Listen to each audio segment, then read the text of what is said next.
기원전 221년 혼란에 휩싸였던 중국 대륙이 마침내 하나로 통일됩니다. 그 중심에는 단 한 명의 인물이 있었습니다. 바로 진시황. 그는 최초의 황제라는 칭호를 스스로에게 부여한 제국의 창시자였습니다. 그러나 이 압도적인 제국의 군주에겐 이상한 공백이 하나 있었습니다. 바로 황후가 없었다는 사실.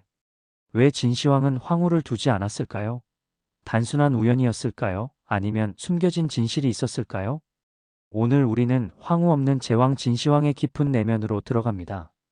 그의 유년기, 통치 철학, 불로장생의 꿈, 그리고 절정의 고독까지. 진시황의 개인사가 어떻게 역사 전체의 운명을 뒤바꾸었는지를 추적합니다. 일부 고독의 씨앗, 어린 영정의 눈에 비친 세상. 기원전 259년 전란의 불꽃이 꺼지지 않던 춘추전국 시대. 조나라의 수도 한복판 한 여인이 아들을 낳습니다. 그 아이의 이름은 영정. 훗날 천하를 통일하고 진시황이라 불리게 될 사내의 첫 울음이었습니다. 그러나 이 아이의 탄생은 축복이라기보다 정치적 도박의 결과였습니다. 그의 어머니 조이는 원래는 거상 여부리의 첩이었습니다. 여부리는 어느 날 장차 왕이 될 가능성이 있는 자초를 조나라의 볼모로 보고 자신의 여인 조이를 헌상하듯 그에게 넘깁니다. 그리고 곧 조이는 영정을 잉태하죠. 하지만 이 아이가 과연 누구의 핏줄인가에 대한 의문은 끊이지 않았습니다. 민심은 조용하지 않았고 궁중 안팎에는 그 아이는 여부리의 자식이다라는 소문이 공공연히 떠돌았습니다. 진시황 스스로도 어릴 적부터 이 출생의 비밀을 알고 있었던 것으로 보입니다. 그것은 그의 어린 마음에 씻을 수 없는 수치심과 불신을 심어준 결정적인 사건이었습니다. 그는 조나라에서 볼모로 지내며 죽음의 위협 속에 살아갑니다. 언제 목숨을 잃을지 모르는 나날, 자신을 감시하는 눈빛, 그리고 조국 진나라에 대한 애틋한 그리움. 그러나 그 무엇보다 그를 고통스럽게 만든 건 가장 가까워야 할 어머니와의 애증 관계였습니다. 어린 영정은 궁중에서 벌어지는 음모와 수치의 한가운데에 있었습니다. 그의 눈에 비친 어머니는 따뜻한 품이 아니라 언제든 정치적 연극의 주연이 되는 위험한 인물이었습니다. 후일 조이는 환관 노예와 은밀한 관계를 맺고 반란을 도모하게 됩니다. 이 충격적인 사건은 영정에게 결정적 전환점이 됩니다. 그는 어머니를 궁에 유폐시키고 환관 노예는 처형합니다.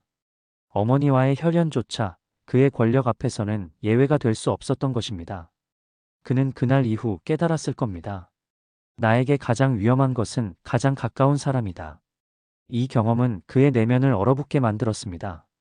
신뢰는 사치가 되었고 감정은 약점이 되었습니다.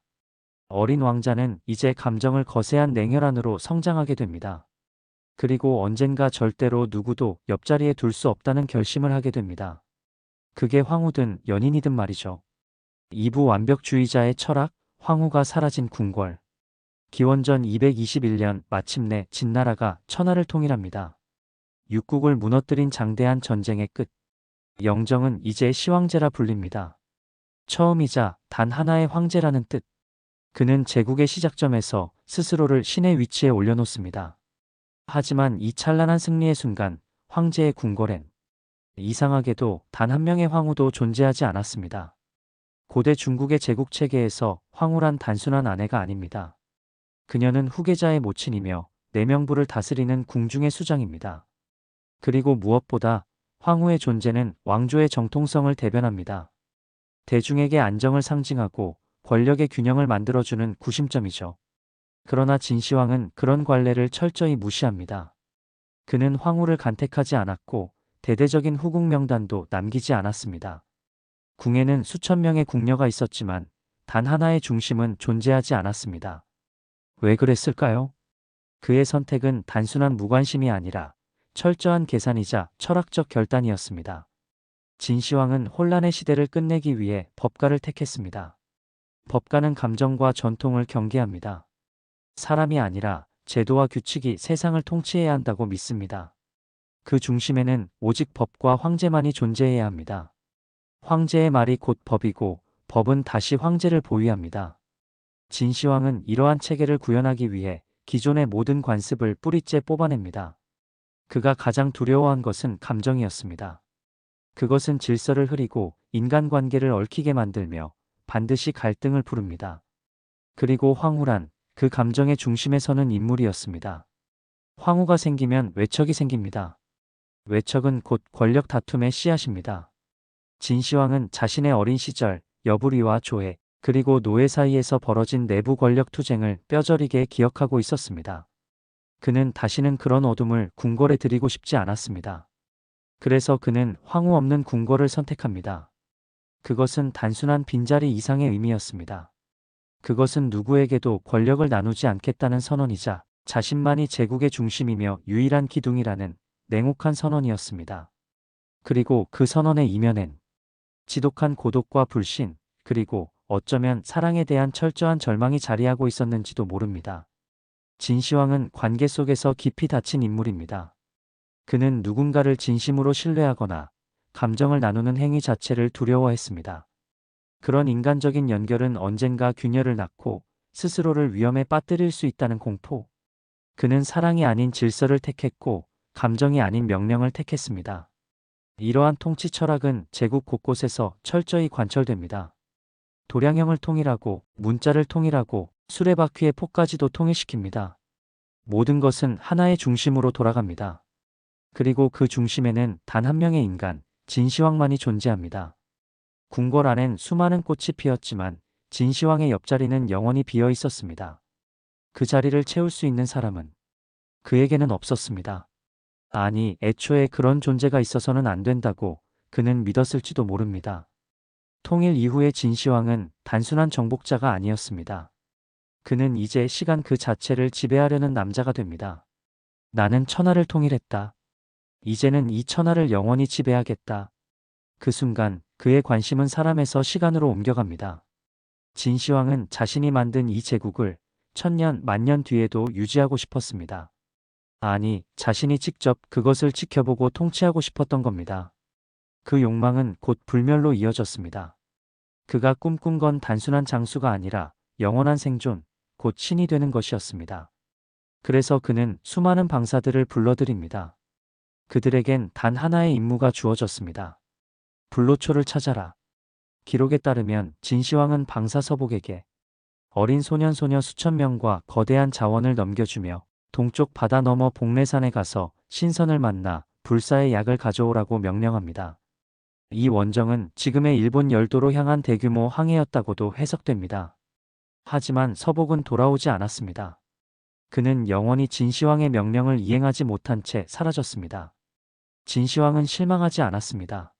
아니, 오히려 더 광기에 가까운 집착으로 빠져들었습니다. 불로초는 반드시 있다. 신선은 반드시 존재한다. 내가 아직 못 찾았을 뿐이다. 그는 다시 수십 명의 방사들을 동서남북으로 흩뿌립니다. 때론 그들과 함께 순행을 떠났고 명산에 올라 하늘에 제를 올렸습니다. 하늘과 교감하려 했고 신과 대화하려 했습니다. 그러나 시간이 흐를수록 그의 몸은 쇠약해졌고 그의 눈은 점점 두려움으로 가득 차기 시작했습니다. 죽음은 점점 다가오고 있었습니다. 불사의 약은 오지 않았고 신선은 나타나지 않았습니다. 그는 그 공포를 억누르기 위해 현실의 영생을 준비하기 시작합니다. 바로 거대한 진시황릉과 병마용입니다. 진시황릉은 단순한 무덤이 아니었습니다. 그것은 사후의 제국이었습니다. 실제 궁궐 구조를 그대로 본뜬 지하 제국, 진시황이 사망한 이후에도 세상을 통치하기 위한 또 하나의 왕국이었죠. 그 안에는 8,000기가 넘는 실물 크기의 병마용이 그를 지키고 서 있었습니다. 기마대, 보병대, 궁수, 전차병, 심지어 악사와 궁중 여인들까지 모든 것은 완벽히 짜여진 죽은 자들의 궁전이었습니다. 이토록 정교하고 압도적인 무덤을 만든 이유는 단 하나. 내가 죽은 후에도 이 제국을 내 뜻대로 다스릴 것이다. 하지만 이 광기의 끝에는 또 다른 어둠이 도사리고 있었습니다. 불사의 약을 구하지 못한 방사들은 진시황의 분노 앞에 벌벌 떨었습니다. 그는 그들에게 배신감을 느꼈고 급기야 의심을 키워갔습니다. 심지어 어떤 방사는 황제께선 오래 사시지 못할 운명입니다라고 말했다가 즉시 처형되기도 했습니다. 그의 광기는 학자 탄압으로 이어집니다. 죽음이 존재한다고 말하는 자, 불멸을 부정하는 자는 모두 나를 해치려는 자다. 그렇게 그는 분석행위를 단행합니다. 불로장생을 부정하는 육아학자 수백 명을 생매장하고 기록을 불태우고 반대 목소리를 짓밟습니다. 그의 제국은 점점 거대한 공포로 덮여갔고 궁궐 안은 죽음의 기운을 피해 숨죽인 사람들로 가득했습니다. 진시황의 고독은 이제 인간적인 고독이 아닌 신격화된 고립으로 변해가고 있었습니다. 그 곁에는 수천 명의 궁녀가 있었지만 그 누구도 진정으로 그를 위로할 수 없었습니다. 그 누구도 감히 다가설 수 없었습니다. 그리고 그 누구도 그의 내면을 들여다볼 수 없었습니다. 진시황은 천하의 중심에 서 있었지만 결국에는 한 사람의 따뜻한 손조차 잡을 수 없는 군주였습니다. 그가 황후를 두지 않았다는 사실은 이제 단순한 정치적 전략이 아니라 인간관계 전체에 대한 절망이 만들어낸 결정이었음을 우린 부정할 수 없게 됩니다. 사부 죽음의 길 위에서 무너진 제국의 마지막 그림자. 기원전 210년 진시황은 또다시 순행길에 오릅니다. 이것이 5번째 순행이자 그의 마지막 여정이 됩니다.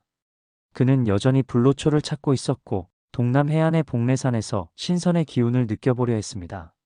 그 여정엔 엄청난 인력과 물자가 동원됐고 제국 곳곳에 자신의 업적을 새긴 비석을 세우며 신에게 자신의 영생을 고하고자 했습니다. 그러나 진시황의 몸은 예전 같지 않았습니다. 그는 잦은 두통과 복통에 시달렸고 의사들은 조심스럽게 병세를 경고했지만 누구도 황제에게 감히 진실을 말하지 못했습니다. 그리고 마침내 그는 순행 중 사구라는 곳에서 쓰러집니다. 침상에서조차 불로장생의 약을 찾았지만 약은 오지 않았고 그 누구도 그의 죽음을 막을 수 없었습니다. 그 순간 황제는 혼자였습니다. 황후도 왕후도 아무도 곁에 없었습니다. 그는 생전에 누구보다 많은 사람을 거느렸지만 죽는 순간 진심으로 그의 손을 잡아줄 사람은 단 한 명도 없었습니다. 그의 시신은 사구에서 몰래 운반됩니다. 죽음을 알리면 제국에 혼란이 올 것을 두려워한 신하들은 그가 아직 살아있는 것처럼 가장하며 호송을 이어갑니다. 뜨거운 여름 시신은 썩기 시작했고 악취를 감추기 위해 수레 옆에 썩은 생선 상자를 실어 냄새를 위장했다는 기록까지 남아있습니다. 그러나 더 큰 문제는 진시황의 죽음 이후에 펼쳐진 궁중의 권력 암투였습니다. 그의 유언은 장남 부소에게 왕위를 잇도록 되어 있었지만 환관 조고와 재상 이사는 그 유언을 조작합니다. 그들은 야망이 없고 통제가 쉬운 막내 아들 호해를 옹립하려 했습니다. 그리고 그들의 계획대로 부소는 유서라 불린 위조 명령을 받고 자결하게 됩니다. 황후 없는 궁궐, 외척도 없는 궁중은 그야말로 권력의 공백 상태였습니다. 누구도 황제의 혈통을 대변할 정통성의 상징이 없었고 궁은 단숨에 권모술수의 소용돌이에 휘말립니다. 호해는 즉위하자마자 폭정을 시작합니다. 그는 형제들을 숙청하고 백성을 혹사시키며 오히려 아버지보다도 더 극단적인 독재를 펼쳤습니다. 그리고 기원전 209년 드디어 진승과 오광이라는 농민 출신 병사들이 반란의 깃발을 듭니다. 그 작은 불씨는 삽시간에 퍼져 전국을 휩쓸었고 불과 3년 만에 진나라는 멸망의 길로 접어듭니다. 황후 없는 황제의 제국은 그가 죽자마자 그 무엇 하나 지탱해주는 힘없이 무너져 버렸습니다. 진시황. 그는 누구보다 위대했고 누구보다 외로웠습니다. 그가 만든 제국은 완벽했지만 그의 인간관계는 철저히 파괴되어 있었습니다. 황후를 두지 않았다는 사실은 단순한 선택이 아니라 그의 철학이자 상처 그리고 인간적인 절망의 결론이었습니다. 그는 사람을 믿지 않았고 자식조차 통제하려 했으며 죽음까지도 속이려 했습니다. 그 결과 그의 죽음은 곧 제국의 죽음이 되었고 그가 남긴 건 병마용의 차가운 얼굴과 끝없는 사막 속에 묻힌 황릉뿐이었습니다. 이것이 황후 없는 제왕, 진시황의 진짜 이야기입니다. 그의 삶은 불멸보다도 고독에 가까웠고 그의 제국은 통치보다도 두려움에 의해 유지되었습니다. 시청자 여러분, 권력이 모든 것을 가질 수는 있어도 사람의 마음과 시간까지 지배할 수는 없다는 것. 이것이 오늘 우리가 진시황을 통해 배워야 할 역사의 진짜 교훈 아닐까요? 진시황의 고독한 삶과 황후 없는 제국의 비밀, 이야기가 흥미로우셨다면 구독과 좋아요, 알림 설정까지 부탁드립니다. 앞으로도 역사에 숨겨진 이야기들을 깊이 있게 전해드리겠습니다.